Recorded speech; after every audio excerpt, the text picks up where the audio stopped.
We at it. We back at it. Back at it again. Hello. Yes. Route 104. We're here. My name's Kevin. Still. I don't know if I've ever introduced myself on an episode yet. I don't think so either. I don't think I've ever said my name. But do you need to? I mean, do you need an introduction? I would hope that there's people listening that don't know me, but that's not really happening yet. But it's okay, because that's not the goal here. The goal is interesting conversations with interesting people, making these connections. I'm here today with someone who I've been with on plenty of different ventures. We got a Kevin and Tanisha Mix It Up veteran. Go back and listen to that. OG. Hold up. OG. We got me out on YouTube. We got a Brothers by Law collaborative venture. 2/3. Yeah. Go check that out. A couple of them are really good. There's 13. You got a pretty good shooting percentage. I mean, it's like 41% is good in the NBA. There we go. Might not be good for podcasting, but you know, we're just going to... I mean, not all podcasts are made equal, you know? No. So, I'm listening to a really good podcast. I recently got into the true crime podcasting world, and... it's deep. That's a deep world. Yeah, I committed about 9 hours to true crime since Saturday. Jeez. Crazy stories. So, yeah. Well, Alex Culver here. He is my brother-in-law, which means he's married. He's a father of 2. Really caring guy, empathetic. You know, he's a counselor. He's a professional. So he sometimes counsels professionally, or they're been there, here and there, back then and where. He's someone who uses his words very wisely. Are you sure? And sometimes sparingly, like he knows the situations in which to talk or keep his mouth shut or speak up or any of those things. Not often enough. He's a guy who has dice, yellow and black Steelers dice, still in his windows to this day. So yes, Alex Culver, my brother-in-law, here to join me at the beginning of this Route 104 journey. Welcome, sir. Thank you. I'm probably, not to speak for your other guests, I'm probably the most geographically challenged of your guests. I think I know what 104 is and where it's at, but I'll just act like I know. Yeah. You know, it's just a little stretch of road out here on the southeast side, and because now we're using those terms against southeast. I'm not sure. Yeah, Route 104, man. It's the road in which I grew up off of. Just a little strip of road. Okay. You know, Refugee Road. That turns into Route 104. But ain't there like 2 of them? Or I'm thinking of Bryce. There's like 2 versions. Okay, no, there's 2 Refugee Roads. Oh, there are 2. Oh, we'll see. But Refugee Road, when you get all the way down and it turns into the freeway, that's Route 104. And you got to get off Route 104 to get back on Refugee. But Route 104 keeps going all the way to South High Street and beyond. I'm gonna look that up on the map one day. One day. You can look it up on my logo. It's there. Look at that. Man, you got everything, man. You thought of everything. It's there. So, yeah. Well, you know, we've had plenty of conversations, some in which very deep, some in which not deep at all, but reflecting maybe on some of our past conversations. What is a topic? And like I said, go back and listen to them if you're interested. If you listen to a short clip of this and you're like, I want to go and not listen to that exact episode, I want to listen to another episode, go pick one out. From Brothers by Law, yes, or Kevin and Tanisha Mix It Up. Go pick it out, one with Alex, and you'll learn something new. But reflecting on some of those conversations, what's a topic that we've discussed that's resonated with you most since we've had that conversation? Man, there's been so many. And for what pops in my head, the first thing that popped in my head is to change your phone sideways when you're recording and not vertical. That has nothing to do with anything. So that was, but advice important. That I've seen, it's been very poignant, and I've seen it now, and it's horrible when it's vertical. Honestly, at one point we were talking about kids and priorities. Because as a father, you do certain things, you work a certain amount of hours to earn this in order to afford clothes and activities for the kids. And at some point I was saying something like, I want to spend more time with Jackson, but I got to make money so he can eat school at lunch. And you just said he doesn't care about lunch. Yeah. He doesn't care about lunch. I was like, dang. That's stuck with me, and it's come up in different ways, and I've always thought back to that conversation we had about it, because it's true. They don't always see or care about the sacrifice you're making. They just know if you're there for them when they need you. So that's what about you though? I mean, well, something that stands out to me in that is, how do you eat school at lunch? Eat school. Because I know he wouldn't care about eating school. That's how I said it. That is. Oh man, yeah. It's been one of those days. Eat school at lunch. It's been one of those days. It's been one of those. He could eat a school for lunch. You've seen him eat. He could. You've seen him eat. He could eat a school for lunch, and then he could pass a school. He could pass many school lunches. Epic movements. So, yeah, man. That stuff is all, I like having a good time, but when we really get into it, that is definitely the stuff that stands out to me, is the parenting conversations. And, my goal with this podcast is to be a little less on the, wait, let me see. How many parenting questions do I have here? My goal is to talk a little less about parenting and a little more about those, connections in life. But that parenting and mentorship and all that, that's where I live at. You know what I'm saying? So it's not always the best for my own, but I know how to talk about it. So, cool. Well, we'll start out deep. I like to just start out with a few, start deep and then come back out. Come back. Okay. Back and forth. Okay. Can you share a recent moment that's had a profound impact on you, either personally or professionally? And I say professionally is because I think this is a theme of, like, a lot of the people that I'm going to end up talking to within this probably either have their own thing or have a dream or are going through something within their job. Like, it is more of that focus, but either personally or professionally, what's something that's had a profound impact on you recently? Man, and we're staying away from parenting, right? No, I mean, whatever. You don't have to stay away from parenting, because parenting does influence all the rest of, the ventures and things that we're into. Yeah. Someone reached out to me. He has a business, and he's an author and does other stuff. And he has fathers read portions of this book that he just wrote. And I don't think it's out yet, but so I went to his house and we actually recorded something. And great guy, we talked about just our childhood and how it's reflected on our parenting styles, yada yada, that kind of stuff. And then we talked for like an hour after that, and he invited me to this father-daughter dance that I had a chance to go to. And whose daughter did you take? My own. Oh, okay. I ended up taking my own. I mean, it was a hard decision to make, but I decided, I'll just take that one because she's free. She's there, and she's free. Her schedule is clear. I took her. Growing up, I never really saw good examples of fathers, not just my life, just generally around. I didn't see marriages. I didn't see fatherhood. I saw moms and I saw their kids. Right. And the dads that I did know of, I mean, you probably didn't want them as your dad.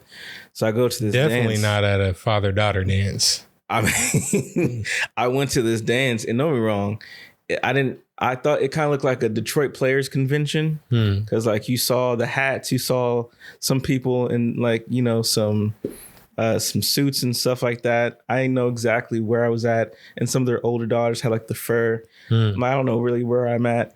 But they were saying things like, "Hey, young gun, what you know good?" Yeah, I'm like, man, this ain't the crowd. Man, there's easily 150 dads there with their daughters, and it was crazy to see because we're obviously at a point, and also within my own personal life, you of course, my coworkers, other friends that I have so many great examples of engaged fathers, and it's just night and day from what I grew up with.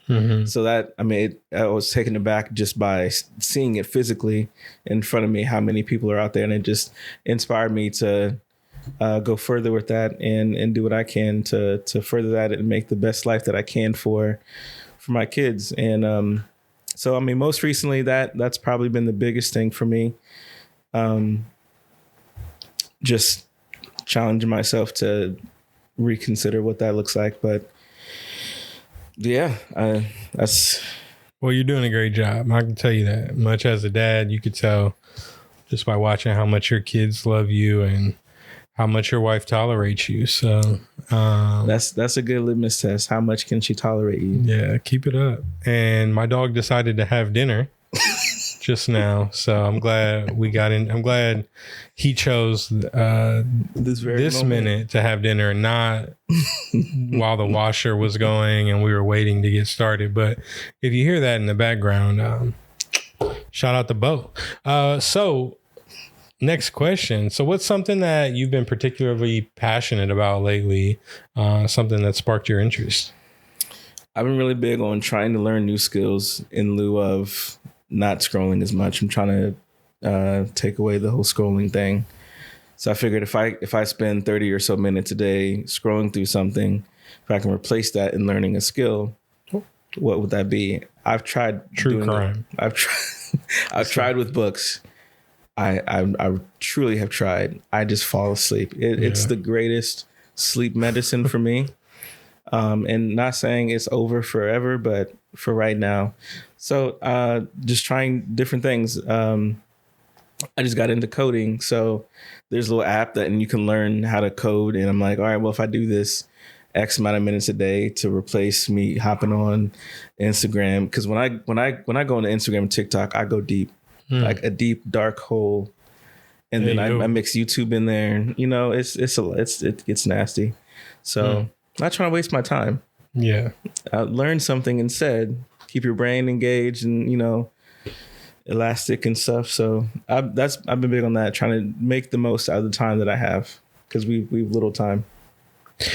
Hey, listen, I feel that. And that is definitely, that's something in this household, even I've been cognizant of trying to, you know, realize what example am I setting in terms of scrolling. Like I don't know how much, you know, your daughter's not really into Instagram and TikTok yet. No, not yet. Well, she will watch you on it. Yeah. But yeah, what's the example that I'm setting? We recently like took YouTube away from our 8-year-old, 7-year-old. And it's like, okay, if I'm going to do that, then I'm going to take that away, which obviously her brain is not developed yet. My brain's kind of developed at this point. It's mostly there. I'm not getting the same, maybe not the same, you know, euphoric dopamine rushes watching families run around on YouTube, but still like, okay, if I'm going to say that this is bad for you, then I also got to realize that it's bad for me. Yeah. So I definitely commend you on that. And it's definitely something we all should definitely think about. Learn a skill, learn something. Yeah. And the more I just pack onto my plate, the less time I have. You don't need to learn anything else. I mean, I mean, come on, you're the Swiss Army knife. I mean, it's learning time. What do you need? You know what I'm saying? Just hit Kevin up from, videography, supervision. He's a fantastic parent. He'll fix your sink. I mean, like what? The range. Yeah. I mean, it's there. And, there's still so much that I don't know. Still so much. Imagine. So with that, those passions of learning and coding and whatever, replacing dead time with, future oriented, alive time. Well, not with that, but aside from that, have there been any big obstacles that you faced recently? And if so, how have you navigated those obstacles? Honestly, it's kind of just been trying to understand my role within my own family, and my job. I work from home, and that status has changed around so much. How available am I? What can I do during those hours? What can't I do? Has changed around a lot, and unfortunately, that's impacted my wife considerably. So, honestly, just trying to. I mean, we talked about being an example in what they see. They see me working. They see me sitting at a desk, essentially. They don't see me working. Right. They just see dad who isn't reading this book with me, or, play pretending that I'm eating a peach. When you hand it to me, that's what they see. So I'm trying to find actually 4 years in, a proper work-life balance that includes them when I can. And I'm gonna be honest, I've struggled at it a lot. Whether just not feeling it that day, or you get kind of tunnel visioned into a project or something, and you just want to get it done, get off your plate, and you can kind of just ignore people during that time. And I'm guilty of that. So I think that's just been the obstacle for me personally. Navigating being here but not being here for me. Yeah. But, well, we're one and the same, because that was another one of my questions, is how do you prioritize that work-life balance? And not yet, but you're figuring it out, huh? Figuring out, and not always perfect, but we're this summer we're going to focus a lot more on Jackson, getting him, my oldest, into activities. And I'm realizing like when I was a kid, I was outside so much, and you just got used to playing different things, and whatever, kickball or whatever it was, you just did it because that's just what you do. And he hasn't really been exposed to that in the same way. We were outside playing the other day, and he asked me if he could bring his flashcards outside. I'm like, no. He's like, man, can I bring my TV with me? I was like, no, you can't. You can't. I got the basketball hooked up. His scooter's out. His bike is out. And he's asking my flashcards. I'm like, I failed. So that's he gets dressed and puts his white shirt on and his tie, the fanny pack, grabs included his Bible, and he sees the Mormons walking down the street. He's like, my people, wait for me. He's like, that's the outside. Oh my gosh, that I'm talking about. Yeah, he's a different beast, but man, hey, listen, y'all be careful over there with them Mormons. Have y'all seen? They're out here heavy. Every now and then I see them. We can scope them out, and we got the nest. So I've stayed away. I'm saying, once he's outside more, because they do not have a problem walking up to children and asking them what they believe, bro. They walk straight up to Gavin while he was playing basketball, introduced themselves, start talking about religion, and the lady from across the street start yelling at him, y'all don't talk to these kids. Oh my gosh. So they hit Jackson with he'd be enlisted. He's going to be like, hey, yo, what? Now, I haven't heard about this yet. They'll definitely recruit. Everything's a good idea right now, Jackson. So yeah, every new idea is perfect. My gosh. Well, I'm glad that you guys love the summer heat as much as you do. So be we're right out outside there in the yeah, mix. we're outside all the time. You know what I'm saying? We get around. Yep. So with that, we talked about, family and getting out into the world and more active this summer. But beyond that, what are some goals and aspirations that you're looking to achieve in the near future? Be that, whatever, family, job, future jobs. I think we've three main goals this year. The first is health. Getting to a place where we're just healthy. We're eating better, making better decisions. We're moving more, drinking more water, all that stuff. I don't foresee me being ever beach body ready, but just in a healthy space to where I can say, you know what, I protected myself. I worked hard to stay here, and right. Maybe wash that beach body. But beach maybe. body nonetheless. Yeah. I'll settle for that. Me too. I want a dad bod. You know what I mean? Like that's goals. So health first priority. I think the second one really has been traveling more. We didn't get to do a lot last year just because we got bogged down by our own dumb mistakes. So just trying to get out more, and even if it's not to a place, just every other weekend or so, getting some kind of new experience in as a family, getting the kids swimming, getting into activities, stuff like that. Just be more engaged in community things and just getting out the house, because we've seen. We're what's not house people. What am I trying to say? We're like homebody. We're homebodies, and now we're raising a homebody. Yeah. And at the age of 8, you can't be a homebody yet. So he's, too early for that. So trying that. But if you gave me the chance, I was going to say hermits, but I'm glad I didn't have to throw that out there, That would have crushed me. I'm glad you didn't say hermits. Okay. I'm glad that you didn't get that out. In there, in that little rock, under the rock of your roof. Yeah.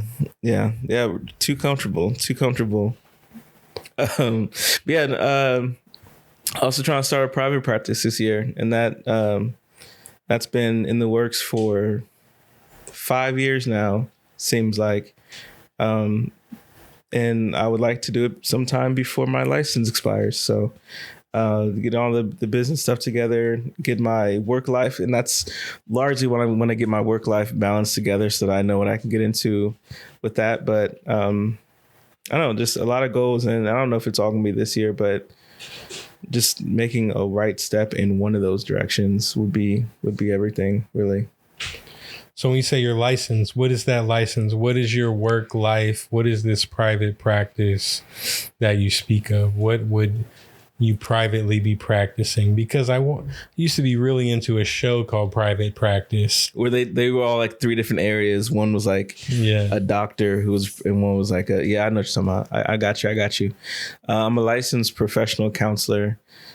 So I have from the state of Ohio the ability to diagnose and treat mental illnesses, and bill insurances and all that good stuff. So private practice for me would just either look like me, working, having an office and seeing people in person, or even working virtually still at home.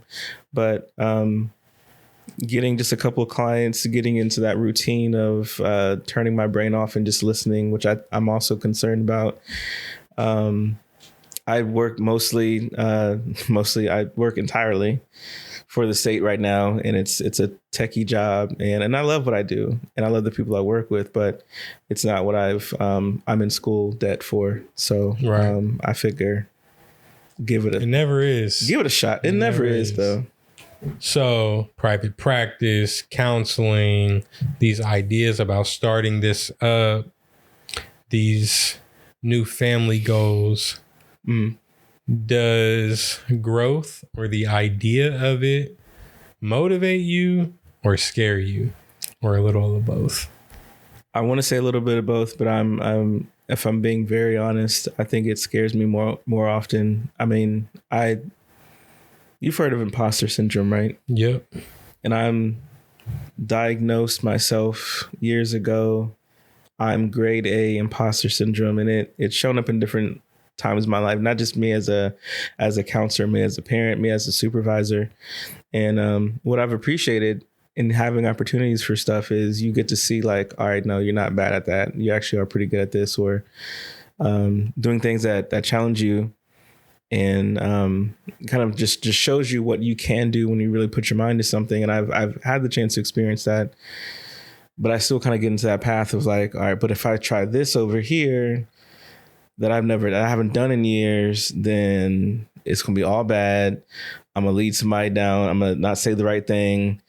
Someone's going to be under my care and they're going to be crying and I'm not going to know what to say. Like I'm going to not be of service to somebody. And I think I've had this narrative in my head about it. And honestly, I think that's why it's taken 2 years for me to even do anything in the realm of counseling. I say it's because of Raya and I wanted to get myself together, but it's honestly, I've just been battling imposter syndrome of like, surely I can't just do this myself and be like serviceable to somebody. So to your question, does it motivate me? Most oftentimes it scares me, but I'm trying to focus on the motivate part and be challenged by it and allow myself to fail at something, to strive towards it. I just gotta give myself that chance too. Right. Yeah. It's definitely taking those steps. It often, it feels like there's no safety net. You know what I'm saying? When you're doing something for yourself and you don't have, rich mommy or daddy or this, already built up thing that's been handed over to you, when you're like really starting from the ground up and you're in it for yourself, as motivating, as exciting as something can be, there is always that, like, I'm not afraid of failure. Yeah. But if I fall, I ain't got no parachute. Like if I mess up in my job, okay. Like if I really, really messed up, like not break the law, mess up, but if I really messed up, like the worst thing that's going to happen is some sort of performance improvement plan. And we just keep it pushing. Yeah. And I just learn from it and get better. If I mess up within my business, I don't have no performance improvement plan to put myself on. It's just you. It's just me. No one that you can look at and be like, So do you go through that then? I mean, you try on different things, you not just professionally, but just in life, you try out different things. Do you ever go through that of, I don't know, do you ever fear taking a chance on something? Well, I've never failed.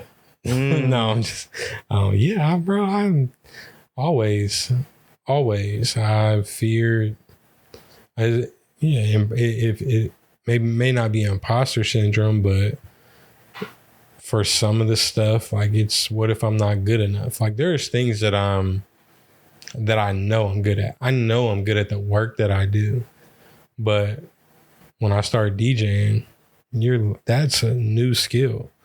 I know I can be good enough, but you get put in the right situation at the wrong time, too early, it might all be over. Like the first big party I ever DJ'd, I was not ready for that. And I was terrible. And that could have been it. Like I never worked with those people again. You know what I'm saying? So that was it. That could have been a great avenue. Who knows? It wouldn't have been. They also never worked again, but I'm just saying. Same with photography and video. I've been good to this point, but man, I always think about the day like, what if my backup of my backup fails. And I don't actually have two backups. So what if what if these things happen, you know, and I have to be the one to be like, hey, I lost all of those photos that you paid me all this money for, and we can never get that day back. We can never do your wedding again, or we can. So I definitely get nervous. And then let alone going into this next phase of life where like, it's not just me, but there's all these, like I'm the only employee that I have right now, but at some point in the near future, there's going to be employees counting on me and, you know, other humans that are all counting on you to do well. Yeah. So, and do well with no safety net. So you have to create this safety net. I think that's what I'm learning now is there isn't one built for you. Nobody's handed this to me. Nobody's handed it to Tanisha. And there's not, I mean, we have great people in our corner, but you have to build the safety net, and that safety net is often relationships. The safety net costs money, right? It's insurance, it's accountants, there's all these people that make up your safety net. And that's what I'm learning now, especially within the past month. And as we put those things, it's your own contracts and policies and, you know, the things that keep you safe. Who knew, right? Who knew? But you gotta do the work to put those things in place. And as they get put in place, you start to feel, you know, like you start to feel less of that fear. Hopefully. Yeah. That's what I hope for, you know, work to do the work, you know, work at the work at building the core, work at building that safety net, and then focus on doing the work. You know, what is the work that you're doing? And you know why you're doing it. Good question. What a great segue. Why? The question is why. Why do you decide not just to go to school for counseling? Because, you know, like that was way long ago. Again, once you get a degree, you can literally, like, once you get a bachelor's degree, you can do anything. You chose to forge ahead with that and could get a master's degree and do do internships and all these things to actually go in that direction. Why counseling, and who's your target audience, right? You said families, kids, just anybody, individuals. That's been a big part of it. When I first set out, well, I told you about the whole Freaky Friday thing, right? We've had that conversation. Yes, on the Brothers by Law podcast. Go watch that in favorite DSP. Yeah. I think it's your interview episode. Got it. Hold on. Bo, can you please move? When I first, like, when they sit you down in when you're in school, they locked us in this room, and then we like partnered up, and we were just like in either dyads or triads, and we're like counseling one another. And some of us would make up a story or something like that. And whoever I was working with, I don't know, the 20 minutes or so that we were working together, and you kind of conceptualize what this would look like as a career, and the conversations you have, and the seeing someone else boosted up. I don't know. There's just something about that dynamic of helping someone help themselves. It just it was like an addiction, and it was fulfilling, and I just got drawn to it. And so I knew drug abuse runs deep in my family. So I knew I wanted nothing to do with drug abuse. I wanted nothing to do with kids, because I would adopt them all. So I'm just going to work on, I don't know, rich 40-year-old housewives, right? that's the goal, right? You want to get money. So when I started my internship and they placed me with inner city kids, all, oppositional, defiant, all ADHD, all one strike away from being suspended from school. I was like, well, this ain't it. This is not what I signed up for. That's not my target audience. I don't work with that. They were kids that and for some of them, I saw myself in them. I saw the situation that they were in, and I could just see how I looked at them and I would see a blank canvas. Mm-hmm. But they would see their situation however they saw it. I hate my mom. I hate that I have these rules. I hate that people see me this way. Whatever was going on with them. And for some that were receptive to it, I got to see them grow. And I think just at that time was also different for me because I had Jackson and I'm like, I know at some point he's going to be this age and he's going to have these feelings and we'll have these conversations. And the 10 kids I worked with, it was just like, it was almost like healing for me. I none of it was focused on me, but it was, there's just something just so wholesome and giving about that exchange. And I never would have ever thought, yeah, I'm gonna sit down with a 10-year-old and we're gonna play most of the time and talk about his favorite Five Nights at Freddy's. But I never knew that we would get to a place, or I would get to a place where that was doing something for me. So honestly, target population, though I hate working with parents, what I know so far is working with kids. Maybe stretch it out to teenagers and stuff like that, and maybe work my way up to adult. But because these adults, mm-hmm. a lot of stink on it. Yeah. But I love the way you initially started that out, answering that question, because I feel like a lot of people. It just doesn't go for counseling, but I feel like a lot of people that are in the social services industry don't say that. And I don't even know that I said that, is that you're working with someone, you're counseling someone so that they can help themselves. And I feel like we are just, as people, like, you often want to put the superhero cape on. Yeah. Of saying, like, I did this. Yeah. I helped them. Yeah. I want to counsel people so I can help change them. I can help them do better. I can help them stop using or reunite with their family. And the way you started it is by saying, help them help themselves. And,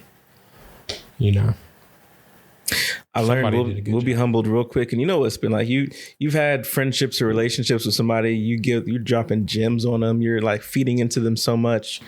It doesn't matter unless they take it in or they receptive to it or they make some kind of action towards it. It means nothing. They ultimately have to do it. And so, I don't look at it at all like I'm doing anything. It's all them doing that work. I'm just giving them the space to be aware of it.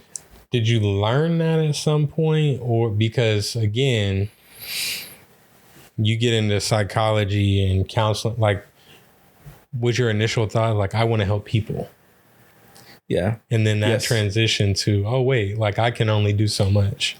When did that transition happen? Man. And I think it happened that weekend when we were locked in those rooms where, like, because then you get stuck with all right, I got to say the right thing at the right time in the right way. Because if I don't, the whole thing's over. And you get so stuck on that. And someone would be talking to me and crying. And I'm thinking about what my next question is going to be. And then they stop talking. I'm like, oh, where were we at because I'm looking at myself like the treatment and I'm not the treatment. Yep. But I think we got humbled in that way of like, you're not, none of that is you. That's it's all them. You just bring them to that space. So yeah, I think that's everyone's journey of understanding, like, you're there as a vessel and nothing more, which is nice too, because it kind of takes away the responsibility too. Yeah. I mean, I feel like, yeah, that's a word. That's definitely a gem. So, because I look at Tanisha sometimes or listen to her have conversations with people, and I just be like, just tell them. Just tell them what they need to know, because I know what you need to say. You know what you need to say. And all you're doing right now is listening. And it's taking so much longer. Yeah. And I'll say she's hard too, because I think she also contributed to it. I was like, because I would see her in spaces and I'd be like, I would have never thought to say that. That's just off the dome. I would have never. So I'm thinking, all right, I gotta be there in these conversations with people, and that just wasn't me. Yeah. And she'll trick you. She'll make you think like, she's got all that stuff, and it just comes so inherently. But me, I'm different in that I don't always have the right things, but yeah, she's great at she knows what to say, but she'll let you arrive there. Right. She'll let you arrive there. Not me. Well, no. I don't get the same grace all the time. The spouses don't. No, spouses. Keela doesn't either. She gets doesn't count all the time. So, all right. Well, speaking of Tanisha, in episode 1 of Route 104, she touched on the thought that and I just posted this clip actually not too long ago, is that there's an idea between being comfortable and complacent. So when you hear that, what do you think? Is there an area in your life, maybe this counseling journey is one of them, where complacency is being disguised as comfort, or vice versa? I think it's one of those things where you got to do like a daily, weekly check of, you use the term yourself, hermit. We're very. I was going to. You're going to. I was going to. You didn't yet. I was going to. You didn't yet. We're very. I would have said, oh yeah, we're very comfortable in what we have, but at the same time, I think you could also detail it further and say there's a complacency there, and that we. A lot of things challenges, whether it's social circles or that person that you don't really like that much, and they're going to say that one thing, so then you just stay away from it altogether, or you're you quote unquote protecting your peace, so you stay out of certain things. But it all kind of boils down to complacency in some kind of form or fashion. To go further, we were talking, and she hit me with this note. I had to write it down in my notes app. Tanisha? Yeah, she said, I want peace and whatever comes with it. I was like, that's a bar. Because where's she be getting this stuff? I'm saying she has these things, and I would never just sitting down with a human being and be like, you know what? You should strive for peace and whatever comes. I would never do that. That would just never come up. Because you fight to. Whether it's a boundary that's been pushed on too much and you're finally realizing it and you're done with it, you're going to be hit with different things. The person that no longer wants to talk to you, or the people that shun you out or say something about you. Fighting for peace often comes with a lot of different things. And with that, I think when we're complacent, when we're in some kind of zone, we can tell ourselves that we're comfortable. But more times than not, we just kind of become acquainted with that situation, and we're good. Yeah. And so it's hard to identify it. Like I said, it's a daily, weekly check, and so I think that's why this year we're trying to do different things, because we've grown complacent with how we spend our time, and I think and now that we we acknowledge now that our kids need to be out more and see different things, it's forced us out of that comfort zone and be like, all right, it's gotta be something else. Yeah, I definitely we have definitely been moving in the direction that we're moving in as a family, and me and Tanisha together, business and all of that.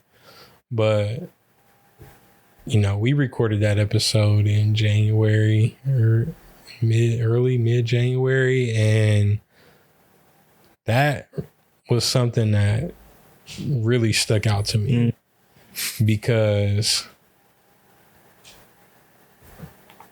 I mean, my whole existence in life, like all I knew from the adults in my life is you get a job. If you get a good job, you stick with it.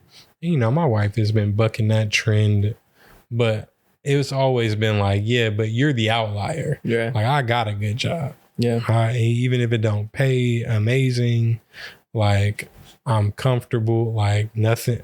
I can make my own schedule, do this, do that. Like, everything about it is comfortable.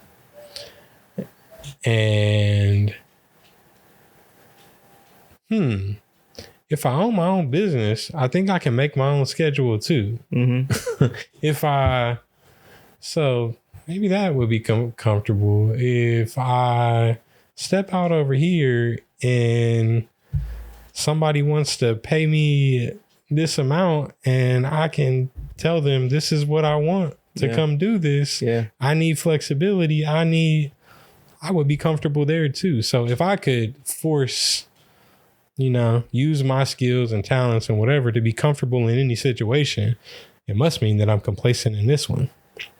You know, it's just something that I definitely have been thinking about recently. And, you know, life is a journey, and I'm not planning on, you know, I'm not jumping out of a plane anytime soon. But I know that my mom worked at JCPenney's for 30 years. That's awesome.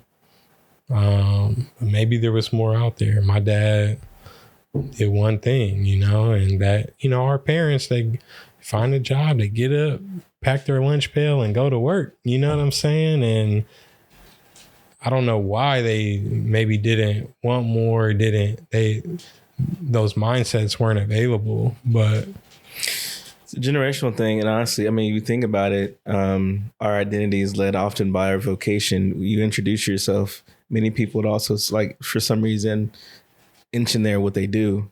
Yeah. It has nothing to do with who you are. It's and it can be a 9 to 5.